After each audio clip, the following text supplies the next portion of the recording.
பிரியமானவர்களே, வாழ்வின் வெளிச்சம் வேத வசனத்தின் மூலமாக உங்களை சந்திப்பதில் மகிழ்ந்த மகிழ்ச்சி. இந்த நாளுக்குரிய வேத வசனம் 29ஆம் சங்கீதம் 11வது வசனத்தின் பின்பகுதியிலே பார்க்கிறோம்.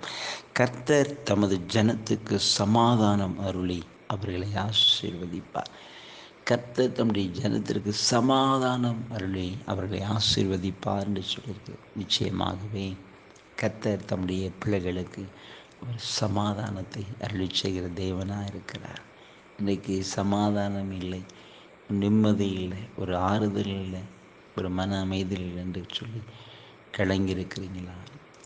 ஆண்டவர் இயேசு உங்களுக்கு ஆமென் சமாதானத்தை அருளி செய்கிறவர், அவர்களை ஆசீர்வதிக்கிறவர். இந்த வசனம் அழகாய் சொல்லுகிறது, கர்த்தர் தம்முடைய ஜனத்திற்கு சமாதானம் அருளி அவர்களை ஆசீர்வதிப்பார்.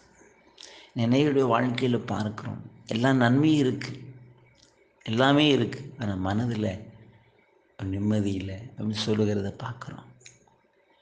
மனதில் ஒரு அமைதல் இல்லை. சிலருக்குள்ள ஒரு பயம் இருக்கும், மரண பயம் இருக்கும், எல்லாருக்கும். ஆனால் உள்ளுக்குள்ளே ஏதோ ஒரு கலக்கம் இருக்கும். பிரியமானவர்களே, ஆண்டவர் இயேசு உங்களுக்கு நல்ல ஒரு மன ஆறுதலை கொடுத்து உங்களுக்கு சமாதானம் அருளி உங்களை ஆசீர்வதித்து நடத்துவார்.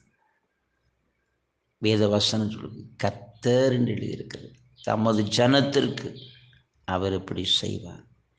ஆகினால அவரையே நோக்கி பார்க்க போகிறோம். நிச்சயமாக அவர் உங்களுக்கு இறங்கி உங்களுக்கு சமாதானம் உங்களை ஆசீர்வதிப்பார். எங்களை ஜெபிப்போம். நன்றி தகப்பனே, நான் இந்த வார்த்தை கேட்கிற ஒவ்வொரு பிள்ளைகளுக்காக நான் ஜெபிக்கிறப்பா. கர்த்தர் தம்முடைய ஜனத்திற்கு சமாதானம் அருளியவர்களை ஆசீர்வதிப்பான்னு எழுதியிருக்கிறேன். இன்றைக்கும் சமாதானம் இல்லை, நிம்மதி இல்லை என்று சொல்லி ஆண்டவரே கலங்கி நிற்கிற ஒவ்வொரு பிள்ளைகளையும் கண்ணோக்கி பார்த்து உடைய பிள்ளைகளுக்கு இறங்கி உதவி செய்யும். ஆண்டவரே, உடைய பிள்ளைகளுக்கு நல்ல சமாதானத்தை நீர் அருளி உடைய பிள்ளைகளை ஆசீர்வதித்து நடத்தும்படி ஜெபிக்கிறேன். வல்லமை இறங்கட்டும். இன்றைக்கு ஒரு அற்புதத்தை உடைய பிள்ளைகள் காணட்டுமே சப்பா. ஆண்டவரே, எல்லா சோதரன் துக்கங்கள், மன பாரங்கள், கலக்கங்கள், கவலைகள், பயங்கள் நீங்கட்டும். ஒரு மிகுந்த ஆறுதல் உண்டாகட்டும். கர்த்தர் அப்படிப்பட்ட கிருபைகளை தந்து உடைய பிள்ளைகளை ஆசீர்வதித்து அன்பு காரணங்களுமை துடிக்கிறோம். நல்ல பிதாவே, ஆமேன், ஆமேன்.